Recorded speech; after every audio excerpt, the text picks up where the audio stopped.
LAC पर चीन के लिए सबसे बड़ी चुनौती ने आखिरकार दस्तक दे दी है। एलएसी पर पहले ही भारतीय जवान चीन के लिए काल बनकर खड़े थे और अब वहां की भयंकर सर्दी ने चीनी सैनिकों को निगलना शुरू कर दिया है। हाल ही में यह खबर सामने आई थी कि चीनी सैनिक एलएसी के कठोर मौसम को झेल नहीं पा रहे। पिछले कुछ महीनों में चीन ने बेरहम मौसम की वजह से एलएसी पर तैनात अपने 3 टॉप कमांडर्स को बदल दिया था, जिनमें से एक की मौत हो चुकी है। इसके अलावा कई चीनी सैनिक भी एलएसी के इस निर्दयी मौसम की चपेट में आ चुके हैं। कई चीनी सैनिक या तो मर गए हैं या बेहद बीमार पड़ गए हैं। एक्सपर्ट्स ने बताया कि चीनी सेना इस तरह के वातावरण के लायक ही नहीं है। वहीं भारतीय सेना इस तरह के मौसम में आराम से किसी भी चुनौती का सामना कर सकती है।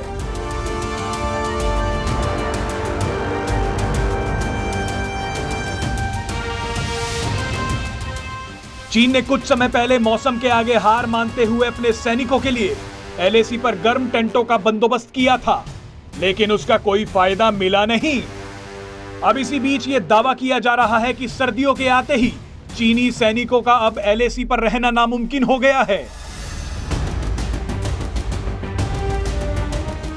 और इसी को देखते हुए चीन ने कुछ रोबोट्स और अनमैन्ड व्हीकल्स को एलएसी पर तैनात कर दिया है। वैसे आपको बता दें कि यह सिर्फ दावा ही है। चीन के इन दावों पर इतनी जल्दी विश्वास नहीं किया जा सकता, क्योंकि चीन प्रोपेगेंडा फैलाने में हमेशा से आगे रहा है। सबसे दिलचस्प बात तो यह है कि भले ही चीन इस खबर को फैला रहा हो कि उसने एलएसी पर ऑटोमेटिक और रोबोटिक गाड़ियों को तैनात कर दिया है, लेकिन ठीक उसी समय चीन ने अपनी मीडिया के जरिए भारत से अपील की है कि बीते सालों से दोनों देशों के बीच जारी गतिरोध का हल निकालने और डिसएंगेजमेंट के लिए होने वाली 14वें दौर की वार्ता से पहले दोनों देश द्विपक्षीय संबंधों को पटरी पर ले आएं। क्योंकि चीन अब यह समझ चुका है कि इस बार एलएसी पर भारत से तनाव उसके लिए भारी पड़ रहा है।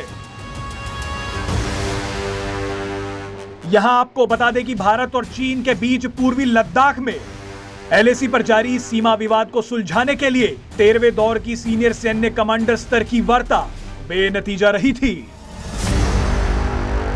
पिछले साल की सर्दियों में बहुत बार ऐसी खबरें आई थी कि पीएलए के सैनिकों को, बहुत बड़ी तादाद में पीएलए के सैनिकों को हाई एल्टीट्यूड सिकनेस यानी ऊंचाई पर रहने वाली बीमारियां हुई और उनमें से कई की जान गई। लेकिन वेस्टर्न थिएटर कमांड के एक के बाद एक 2 कमांडरों की तबीयत खराब होना और उनमें से एक कमांडर की जान चली जाना बहुत ही गंभीर इशारा करता है। यानी चीनी सेना के लिए लद्दाख के सामने तिब्बत में खड़े रह पाना, तैनात रहना बहुत भारी साबित हो रहा है। भारत के साथ तनाव बढ़ने पर बहुत बड़ी तादाद में पीएलए के सैनिकों को चीन के वेस्टर्न फ्रंट यानी तिब्बत में तैनात किया गया। इन सैनिकों के पास न तो हाई ऑल्टीट्यूड वॉरफेयर की कोई ट्रेनिंग या अनुभव है और न ही उनको एक्लेमेटाइज करने के लिए इतना समय मिलता है। चीनी सैनिकों को पिछली सर्दियों में ऑक्सीजन वाले टेंट जो वातानुकूलित भी थे वो दिए गए, लेकिन इससे मामला उल्टा हो गया। उन सैनिकों को